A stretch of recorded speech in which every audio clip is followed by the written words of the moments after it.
Ovo je loše vrijeme za tvoje najbolje godine, Nikola. Ovdje su zli ljudi, nepravedni zakoni, izgubljena država, namješteni poslovi, lažni osmijesi, istinita bol. Ovo je loše vrijeme za tvoje najbolje godine, Nikola. Ovdje je nekvalitetna muzika, razblaženo pivo, hladna jutra, prljave rijeke, gladna djeca, siti lopovi. Kako ostati dobar kad si okružen, kad si definisan, sa mnogim stvarima koje ne možeš kontrolisati? Mi živimo. Znači živi se, ne suživi se. Mi ne suživimo, treba živjeti. Dobar dan, dragi gledaoci. U novoj epizodi podcasta Pogledi nezavisnih novina i NES radija govorimo o suživotu u Bosni i Hercegovini, kao i sve većoj pojavi netolerancije i govora mržnje među mladima na društvenim mrežama. Da li mladi prave razliku između virtualnog i stvarnog života, između izgovorene i napisane riječi? Imaju li riječi sa društvenih mreža težinu i posljedice u stvarnom životu? Da li su društvene mreže idealno tlo za manipulaciju činjenicama i sprečavaju li koncept suživota u BiH? Samo su neke od tema o kojima ću razgovarati sa današnjim gostom. Rođen u Sarajevu 1991. Babice su govorile mašala, bit će od njega momčina. Pred njim je prelijep život. Njegovo ime je Nikola Lero. Nikola, dobrodošao i hvala na izdvojenom vremenu. Hvala vama, bolje vas našao. Sada kada bih željela da te predstavim jednostavno, to nekako nije jasno. Ti si pjesnik, novinar, urednik, istraživač, diplomirani pravnik, magistar migracija i interkulturalizma, UNESCO mladi šampion za mir u BiH. To su samo neke od titula koje stoje u tvojoj bogatoj biografiji. Šta ti misliš, koju bi ti naveo kao tebi najdražu? Pa ne bi naveo ni jednu, zato sam i napisao tu pjesmu, zovem se Nikola, znači, i ima Bekim Seranović, pokojni, nažalost, bosanski nomad i književnik je napisao da u svima nama leži ono mnoštvo ja, znači mnoštvo identiteta koji se prepliću i mi ne trebamo da ih biramo, tako da ja kažem sve to Nikola, sve su to sastavni dijelovi i neki dijelovi koji se vide, ima i oni koji se ne vide naravno, tako da ne bih ništa izabrao, sve je to jedna cjelina. Kad kažeš cjelina, ali opet pretpostavljam da ipak jedan dio tebe je onaj koji je najprisutniji u medijima kada te predstavljaju. Svi govore, naravno svi napominju i Fulbrightovu stipendiju. Trenutno boraviš i u Americi. Bilo je tu simpatična jedna anegdota da je bilo par netačnih izvora. Otkud ti uopšte u Americi? Možemo i to pričati. Ajde, ispričaj nam malo o tome. Ja sam došao iz Amerike prije 2 sedmice, došao sam iz St. Louisa, tako da sam još malo umoran. Jetlag me voza, tako da ako izgubim koncentraciju, oprostite. Vratit ćemo. Dobio sam tu Fulbrightovu stipendiju. Davno još prošle godine, to je dosta prestižna, uglavnom istraživačka stipendija da se ide u SAD na stručno usavršavanje. Ja radim tamo istraživanje koje se tiče imigracija, u stvari sa ovih prostora u SAD-u, tačnije u Missouri, u St. Louisu, ne može se čitava SAD istraživati. I ja sam tu zakasnio i objavio nakon pola godine, kad sam već bio i tamo i radio istraživanje. I onda mi je bilo, kad već govorimo o društvenim medijima, ja sam to objavio na svom Facebooku, koji je ipak moj privatni profil, iako je javni. A prvo je objavila BN televizija, pošto u suštini moji roditelji žive u Bijeljni i ja sam odrastao tamo, pa su oni prvi dobili vijest. I onda su krenuli svi portali i mediji da prenose i svako je pogrešan izvor naveo, a neki su uzmali moj post, Facebook post kao izvor, kao da je neka izjava njihova, a nije bila. Tako da mi je bilo simpatično uvijek vidjeti na mom primjeru kako vrlo lako se uzme nešto što je tuđe online i ne može se ni ući u trag. Mene ljudi pošalju nakon 10 dana. Vidjeli smo te na ovom magazinu, portalu, a ni meni ne jave. Tako da nije lako, ali to je zanimljiva situacija uvijek. Iz prve ruke primjer manipulacije, iskretanja činjenica na društvenim mrežama. Sve je krenulo od društvenih mreža. Pa jeste, u suštini. Sve kreće i tu je gdje je to i eksplodiralo. Pa se onda, znate, pa vam lijepe Nikola Lero iz Bijeljne, Banja Luke, Sarajeva, Bosnije, pjesnik, znaš, sve vam lijepe etikete, a niko vas ne pita. I naravno, niko nije ni pitao da li mogu preuzeti sa profila ili da li možda neka izjava, što ono je ipak meni jasan pokazatelj da fali tu neke malo etike neke. Ali eto, to je i moj zadatak na kraju krajeva da se bavim time.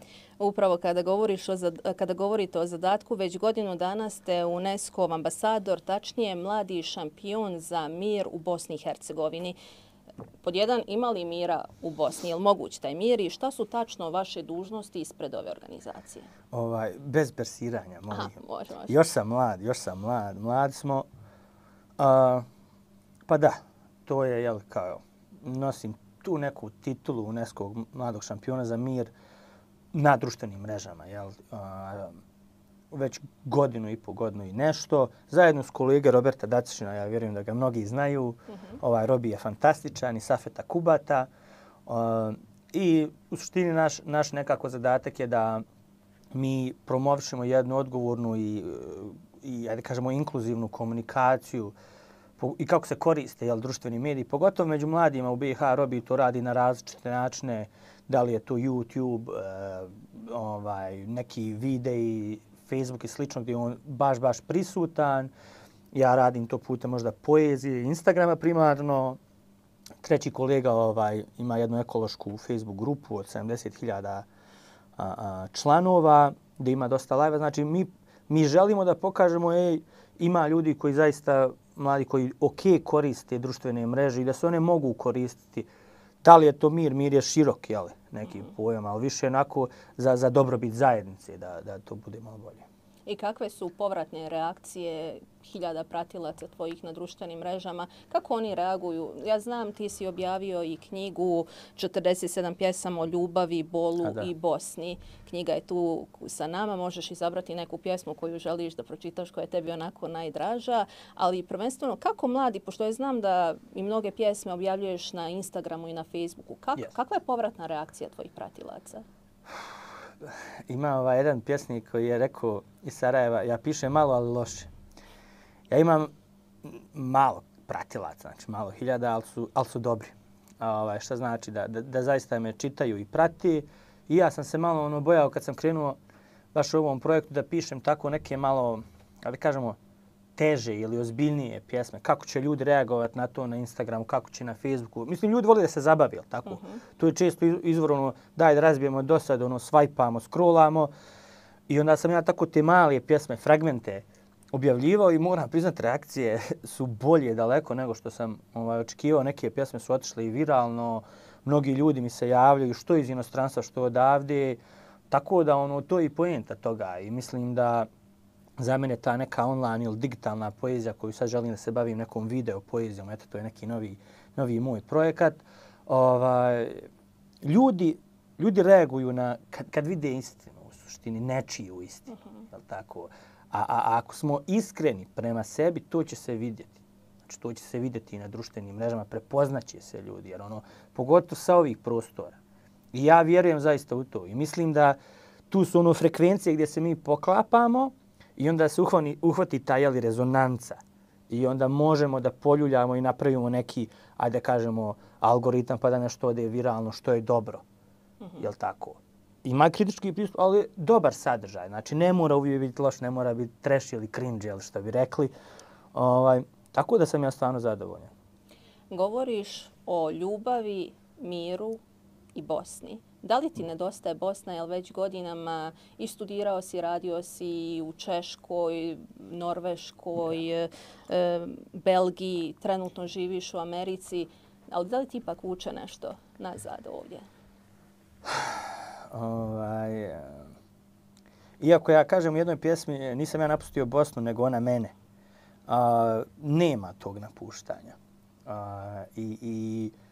Jer, kako ja govorim o Bosni, da ljudi to shvate malo bolje, više je kulturološki, znači prostor gdje mi pripadamo. Da li je to Bosna, da li je Balkan. To je kulturološki prostor, ne govorim sad o granicama. Već o ljudima, o praksama, šta mi radimo, kako živimo, kako komuniciramo, kako pijemo kafe. Evo, ja sam došao ovdje, 10 ljudi me zvalo na kafu, dok to u SAD nije baš takav slučaj. Tako da, u suštini uvijek nama fali, uvijek smo mi pogotovo ljudi koji se kreću ili koji odlaze, su zarobljeni u toj nostalgiji nekoj, ali ne trebamo se varati u Cinema Paradiso filmu, ono fino kaže, zaboravi na nas, ne vjeruj nostalgiji, nostalgija je laž o nekom životu koji se nikad nije ni desio.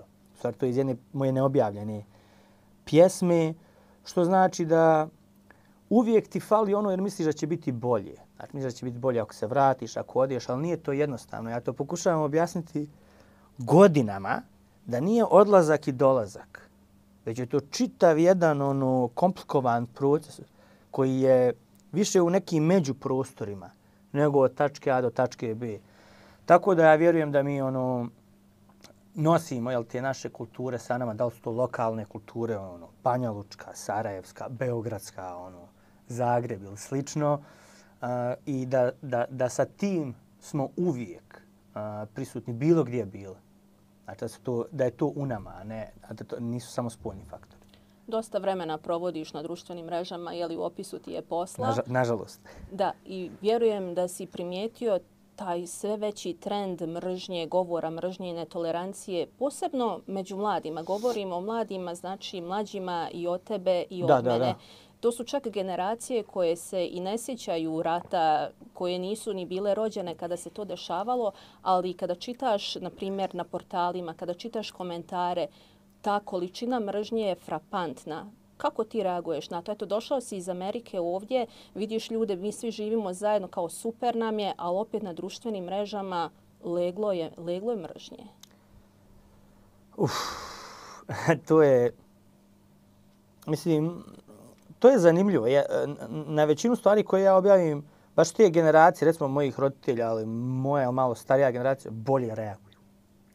Nekako kao da shvataju posljedice svega toga. A ja se slažem pogotovo i mlađi od mene u ranim 20. ili srednjoškolci. Dakle, ali to je njihov život, to je i naš život. I ja sam po 6-7 sati na telefonu, volio bi da smanjim, ali šta ćeš, takav je posao. I oni tu, to daje prostor, to Slavoj Žižek, jedan od mojih omiljenih teoretičara, govori da u stvari u virtualnom mi pokazujemo naše pravo lice. I onda toga se ja bojim. Znači da te mlade osobe, i vidjeli smo šta se dešavalo i u regionu i kod nas, da im se otvara neki nekontrolisani prostor koji oni nisu ni svjesni, nažalost. Znači mi ne trebamo da krivimo mlade ljude, premlade ljude, pogotovo koji su u srednjim školama, ili oni koji dolaze u osnovnu. Znači ja sam sad došao iz Beograda, moj rođak je non stop na telefonu i slušalice su tu. I to je njegova realnost. I sad, ako mi njima ne pokažemo, pa čekaj, nije sve loše, ili ako ti to što radiš online ima posljedice zaista u životu povrijeti nekoga, pa imeni se ljudi jave pa kažu joj, što si ovo, što si ono, ili ovako, onako, ali znači to reaguje, to su realni ljudi, pogotovo mlade osobe. Pa tu je negdje moj zadatak da kažem, pa ipak to utiče na ljude. Nije to razmak realni život i virtualni. Ne možemo tako da gledamo. I sve će postajati ozbiljnije i ozbiljnije. Tako da je meni drago da je UNESCO prepoznao tu i da je baš prepoznao, ok, imamo mlađe ljude, evo da li sam ja, da li je Robert i mnogo mladih koji fino to koriste. Čak umjetnost, mislim ja volim umjetnost i vidim to kao neko sredstvo. Sad, baš mi preventivno ovo radimo. Da bi vidjeli neki mladi od 16, 17, 18 godina, pa ja mogu i objavljivati pjesme, pa ja mogu napraviti nešto svoje, napisati nešto svoje. Pa moj TikTok ne mora biti nešto što će možda povrijediti ili uvrijediti nekoga. Može biti obrazovnog karaktera. I to je nešto na što mi usmjeravamo malo. Usmjeravamo te kanale. Tako da ja se ipak nadam i mislim i vjerujem da ove mlađe generacije će to skontati. Skontati možda i bolji od starijih i od nas. Da ne vjerujem u to, ne bi se bavio ovim. Da. Da li si možda razgovarao sa nekim mlađim, eto pominješ svog rođaka, da li on pravi razliku između virtualnog i stvarnog života? Imam osjećaj da je tu malo granica kod mladih sve da ne prave dovoljnu razliku između toga. Ne osjećaju težinu izgovorene riječi, napisat ću nekom vi kakav je glup, vidi ovo, vidi ono, a da li bi to rekao, na primjer, sada u razgovoru sa tom osobom? To je problem što ti keyboard ratnici nisu svjesni da to što se i napiše ima ozbiljne posljedice iza tog ekrana. Pa ima.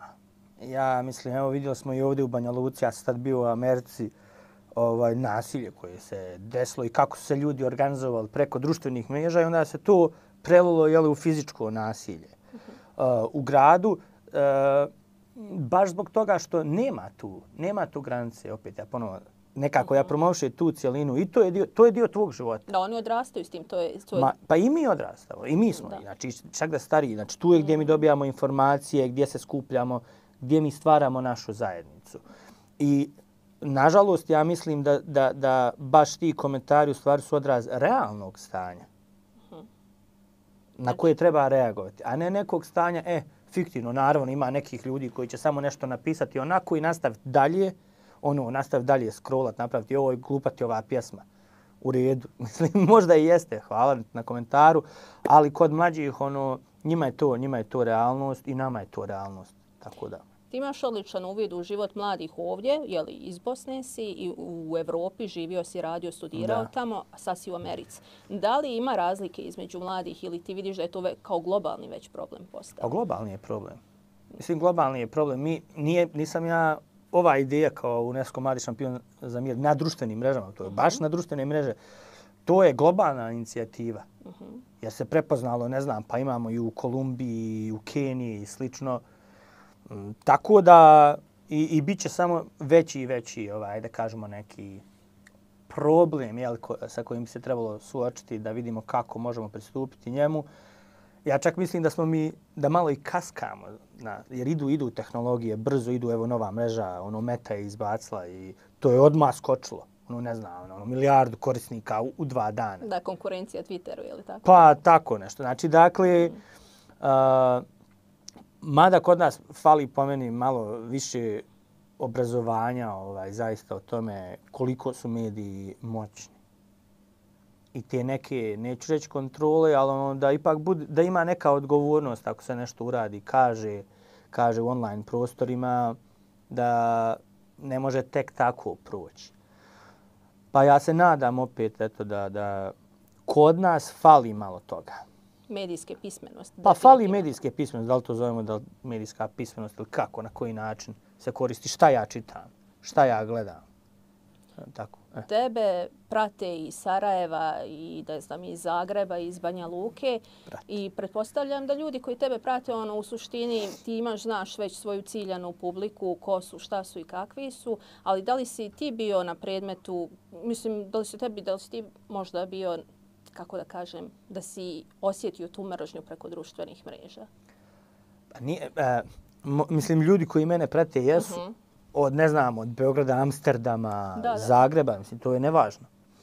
Ali to nije moj bubble. I nije to moj cilj, da ja istu priču pričam istim ljudima. Zato ja kada objavljam pjesme, evo sad smo imali, zovem se Nikola, to su hiljade i hiljade, zaista hiljade i hiljade lajkova, šerova, komentara, 1000 komentara ukupno. Neki su bili loši. Ja sam dobio neke poruke, ko si ti da pričaš o ovome, onome, nemoj više pisati. Znači, to se i meni dešava. Kako mi sad, to ne znači da ja neću nastaviti to da radim, ali to je sastavni dio toga. Tako da je meni u stvari baš publika ti ljudi koji možda su negdje na nekoj granici da ima još mržnje kod njih, pa ja želim da dam primjer da kažem, čekaj, ipak može i drugačije. Ali da se vratimo na taj problem suživota. 30 godina, ti imaš 30 godina, ali eto neki mladić tamo od 19 godina osjeća animozitet, osjeća mržnju prema nekom, na primjer Kenan iz Sarajeva, prema nekome Urošu iz Banja Luke. Da li se to ikad može promijeniti ovdje? I na društvenim mrežama imam osjećaj samo kao da se akumulira ta mržnja, da se samo i političari, da... Jasno ti je. Pa prvo ta tema, čuj suživot, to je čak i koncept suživota. Mi živimo, znači živi se, ne suživi se. Mi ne suživimo, treba živjeti. I to je ono što ja želim pokazati, znači da svaka, ne samo etničke grupe, to su i različite, neko ko je malo drugačije, evo, da li je to od frizure, od nečega, pa ne znam, ja slušam hip-hop, ja ovo ono, pa ima i toga. Znači, nije samo prema etničkim grupama. Ja zaista mislim da ima i mržnje, ali to su ti neki algoritmi, bablovi, neću ni govoriti o političarima koji često i mediji koji su pod utjecajem često stvari i definišu neke stavove novih generacija, ali po meni naravno da se to može promijeniti. Mislim, pa prvi ja na svom primjeru kažem i kad sam, ne znam, otišao da živim u Sarajevo nazad i kad sam imao promociju u Mostaru pa i sada u Americi, ja sam nekako njima, ajde da kažemo, drugačiji. Jeli, znači, pa, ali onda vidiš da u stvari ima dobrih ljudi svugdje i može se to postići tako da u BiH malo više treba rada na životu, a ne na suživotu. I da idemo od tog previsokog nivoa, nekog meta nivoa. Sad su ja mrzim tebe, ti si u Banja Luci, Sarajevo, tamo vamo, šta ja znam. A u stvari realni život je tu tih mladih ljudi, recimo, kako ćemo u školu, kakve su nam srednje škole, kakve su nam fakulteti, da li imamo posla, odlaze mnogi mladi, jel tako, kakvi su porodični neki odnosi kod nas, mentalno zdravlje. Znači, to je realni život svakodnevca. Na to se mi trebamo spustiti i onda gledati i vidjeti da možemo zaista, da u suštini svi smo mi isti. Da sve nas nekako more te neke slične stvari. Zato ja kažem, zato sam namjerno pisao o ljubavi. Da. U Bosni, kao ljubav je svakodnevna, ali vrlo važna stvar. Znači, ona je da li to prema prijatelju, prema porodici, prema, ne znam, komšiji, prema nekom. Znači, ona je ultimativna politička kategorija. Zaista jeste. I to je ta neka, sad evo, u Beogradu je bila konferencija, jedna profesorica iz Pensilvanije je baš govorila o radikalnoj ljubavi. I sad, znaš, a kod nas je kao da je ljude strah reći, pa meni je to okej, dopada mi se šta radiš, znaš, tako malo podrške i toga. I na tom nekom mikronivou ja mislim da bi trebalo da gledamo, a ne na nekom velikom nivou i stalno iste teme vrtiti, već alo, raskinuo sam, razumiješ, to me muči, kako ću dalje, hoću li naći posao, sport itd. Dakle, mnogo realnih tema, a ne apstraktnih. Sam si na početku razgovora govorili smo o dezinformacijama i mogu biti opasne. Ja mislim da je idealan primjer o tim dezinformacijama sad za vrijeme pandemije virusa korona. Znači, tu se pojavljivali kvazi doktori, teoretičari, zavjere, ali tu smo mogli da vidimo tu moć društvenih mreža gdje su i profesionalni, ozbiljni mediji preuzimali sa Facebooka i sa Instagrama nešto kao činjenice. Sad, da li ta kvazi društvene mreže, ta mržnja, da li to opet vodi u tu mržnju prema neistomišljenicima? Pa, to je ta polarizacija. Znate, ti neki jaki stavovi, preoštri stavovi. Ja znam kad je pandemija bila, svako objavljuje svoje mišljenje. Pa kad se to dozvoli, ja sam sad bio u Norveškoj i to je tamo bilo totalno drugačije. Naravno, pandemija je virusa, ovo je situacija, ne znam. Čak nam se obratila gradonačelnica, ja sam bio u Stavangeru, to je na jugu Norveške, obratila nam se gradonačelnica nama koji smo stranci, imali smo Facebook grupu, ona direktno sa svog profila, ne brinite, sve je u redu, imat ćete zdravstvenu pomoć ako vam bude trebala, mi imamo to, pokriveni smo tim, šta god da se desi, nadam se da ćete poštovati pravila, ako vam treba pomoć, javite se. Eto, recimo, to je neki primjer komunikacije gradonačelnice, jel tako, koja je na svom profilu bila u Facebook grupi i dala podršku zaista ljudima koji su tad se osjećali nesigurno. Da li ćemo moći izaći iz Norveške, da li nećemo. A ovdje je totalno to buktalo na sve strane i poljuljao se recimo nauka. I onda je sad svako se predstavljao, imao svoje mišljenje, ali tvoje mišljenje nije činjenica. I onda govorim ljudima, znaš, kao kad su oni govorili, pa ja ne znam šta je u njoj. Pa rekao, majstor, ti ne znaš šta je u kafetinu. Da. Razumiješ? A piješ ga. Jel tako? Jel koliko lijekova pijemo? A znači, to nije dovoljan argument, dovoljan razlog. Ali baš zbog toga što se dozvolilo da svako objavljuje svašta, imali smo, nažalost, rezultate. Ja sam tad napisao pjesmu Kada umiru mali ljudi. Jer to je bio problem. Znate, zbog neke dezinformacije, zbog nekoga koji je rekao, sad ću ja kao podijeliti moje mišljenje, a uopšte nisi ni ekspertni specijalista u tome, stvarni ljudi umiru. Da. Ja se sjećam, moj stric je preminuo. Znate, ja evo čak i sad sam došao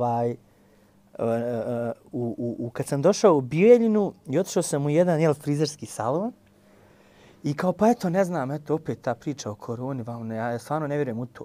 A ja treći put preležu u COVID u Americi, 2 mjeseca sam se oporavljao. Dakle, to ostavlja realne posljedice. Nažalost, sad kažem, ovo je malo negativan primjer. Ali do kojih ekstrema to može otići? Ali ako mi postupimo na početku kako treba, ko komunicira, kako je komunicirano o pandemiji, ko smije da objavljuje neke stvari, a ne kod nas vozi. Pa imali smo te kvazi eksperte, svako je ekspert kod nas. Mislim, to je simpatično meni, evo ja što više čitam i što više kao učim, manje znam. Nemam pojma, ja kažem ljudima, ja stvarno ne znam. Ne znam kako riješiti te neke stvari. Nemam ja ni odgovore na ova pitanja na društvenih mreža. Ali pokušavamo, radimo nešto, oslanjamo se na prethodno iskustvo. I nadam se da će biti bolje u tako nekim krizama sljedećim, da ćemo naučiti. Da li smo naučili nešto iz ovih kriza? Imam osjećaj da je tek sad podijeljeno društvo na one koji su primili vakcinu i na one koji nisu i koji ovima govore ti si lud što si primio, ne znaš šta si primio.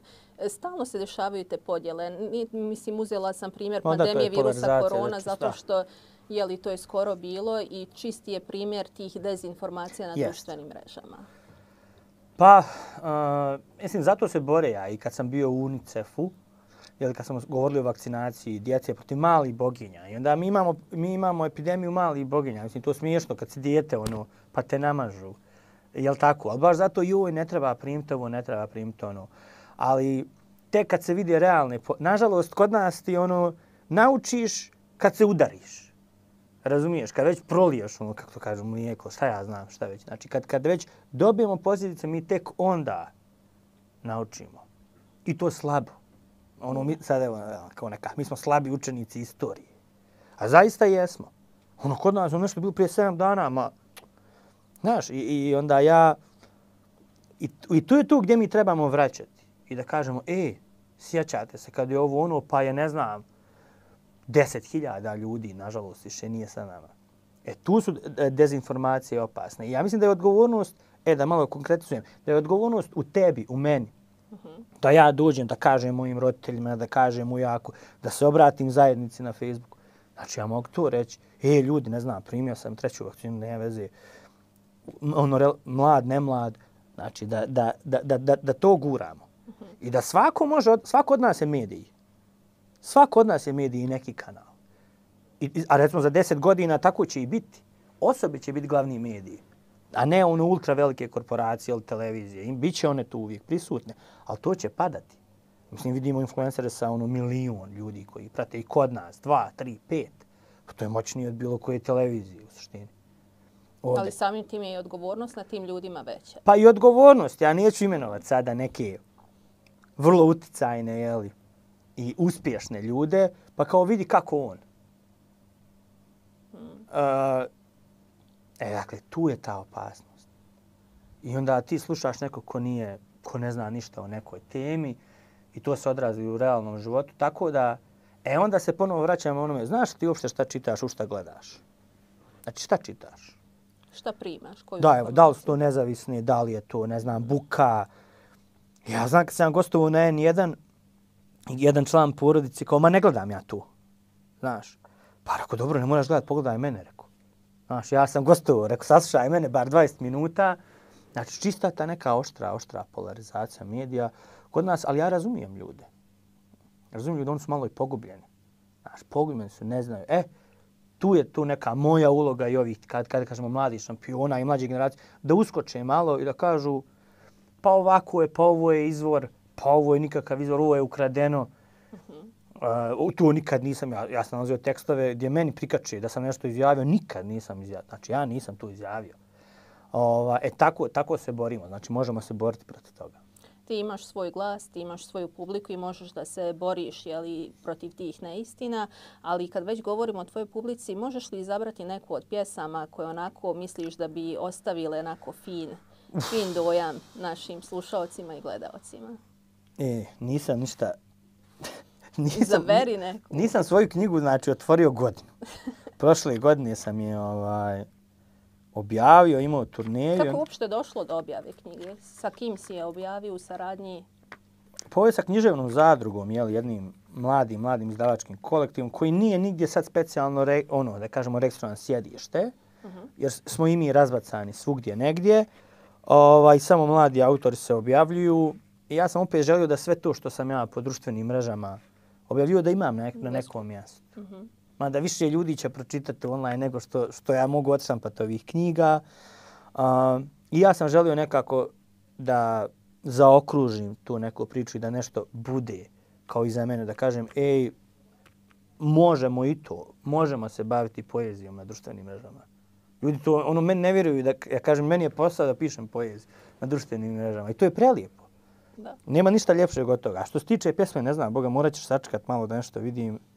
Izaberi koja ti prvo padne na pamet. Možda govorili smo o politici, o toj polarizaciji, a znam da u knjizi govoriš i o politici, i o bolu, i o ljubavi, pa možda izaberi neku koja ima veze sa politikom. Dakle, ovdje. Ovo je loše vrijeme za tvoje najbolje godine, Nikola.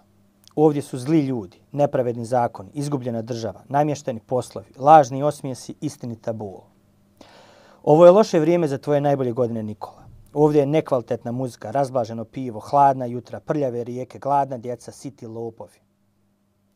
Ovo je loše vrijeme za tvoje najbolje godine, Nikola.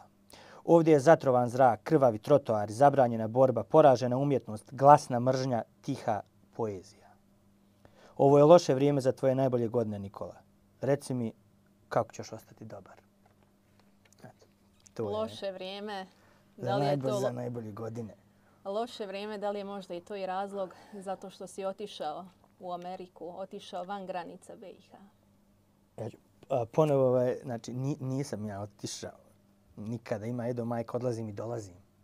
Fantastičnu pjesmu, evo sad sam opet ovdje u BiH, radim, pišem.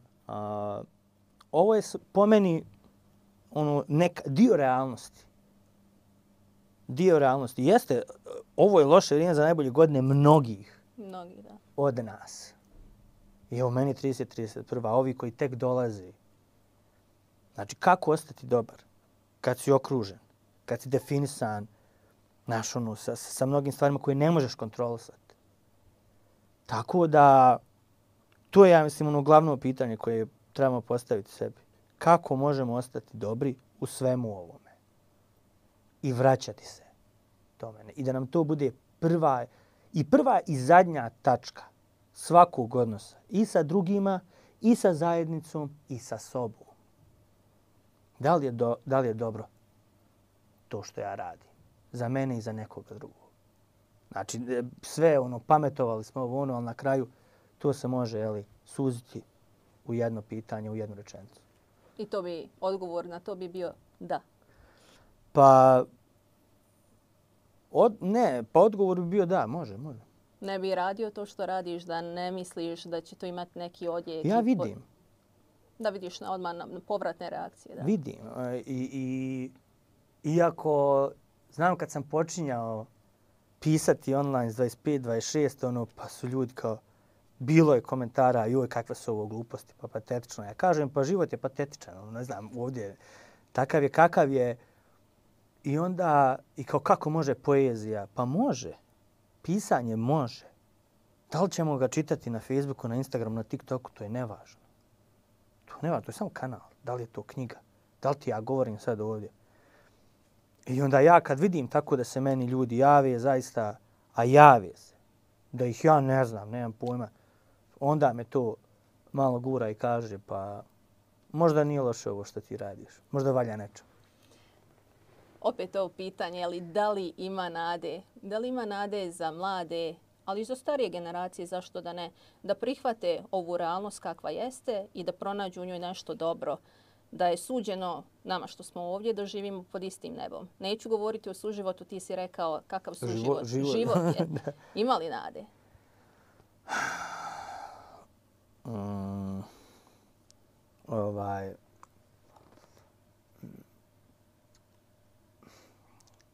Meni se nada ne sviđa kao neka riječ. Znaš, kao to je...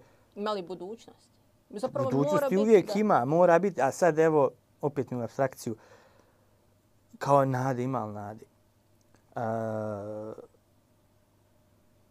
Život je ovdje i sada.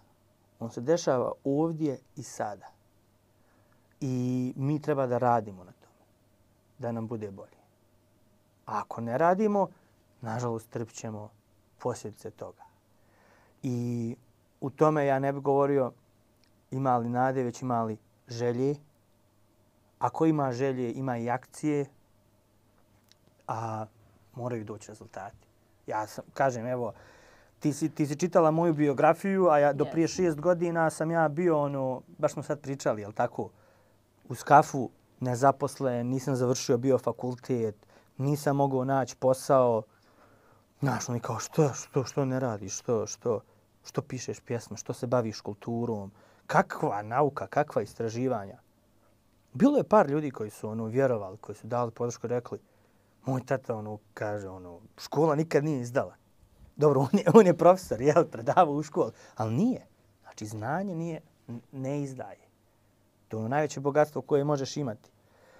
I s tim u vezi kažem, treba imati želje, motivacije. I tu bih ja volio dati svoj neki doprinos. I da ja budem, evo, može dječko, nisam ja samo štreber, pa otišao si negdje, pa neke stipendije. Ne. Ja sam jedva završio fakultet. Slučajno krenuo pisati. Istraživanjima se sad bavim, ali prepoznaju te ljudi. Prepoznaju ti iz UNESCO, kažu pa radiš nešto što vrijedi. I nek to bude, dovoljan doprinos. Od mene ja ću biti zadovoljan, a možete nekad nešto moje pročitati, to je to. Da. Sjajan, rekla bih, kraj našeg razgovora, ali prije nego što završimo, ti pišeš poeziju. Da li bi savjetovao i mlađima i starijima da pišu, da iskažu to što želi, pa makar imali 100 pratilaca na društvenim mrežama, makar to pročitali svojim komšijama, ne znam, u gradu, u selu, da iskažu to što osjećaju? Sigurno. Znači, makar imali jednog pratioca, to radite zbog sebe i podijelite da li vas nešto muči, da li vas nešto mori. I vidjet ćete zaista da postoji zajednica. Da postoje ljudi koji ne mrze, koji voli, koji će dati podršku. Ne očekujući ništa nazad. Tako da uzmite telefon, zapišite to u svojim notesima, u bilo čemu. Objavite to i trudite se i pogledajte kada to napišete da li će to ponovo povrijediti koga. Da li iskreno i da li će povrijediti ikoga. Ako neće, neka uđe u etar, neka ide, nek živi taj svoj online život. Da li bi ti još nešto dodao? Pa nemam ništa da dodam. Nemam stvarno. Hvala ti, Nikola, što si bio dio podcasta Pogledi. Ništa. Da, zapratite me. To ću dodati na kraju. Zapratite na Instagramu. Lero.Nikola, ime, prezime tu, na Facebooku. Nema, kažem, mnogo pratilaca, ali su dobri. Samo par hiljada. Pa par hiljada, ali su dobri. Tako da sam zadovoljan i drago mi. Eto, to je to za kraj.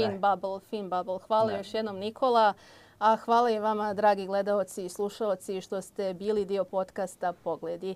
Ostanite veseli, zdravi, nasmijani i tolerantni.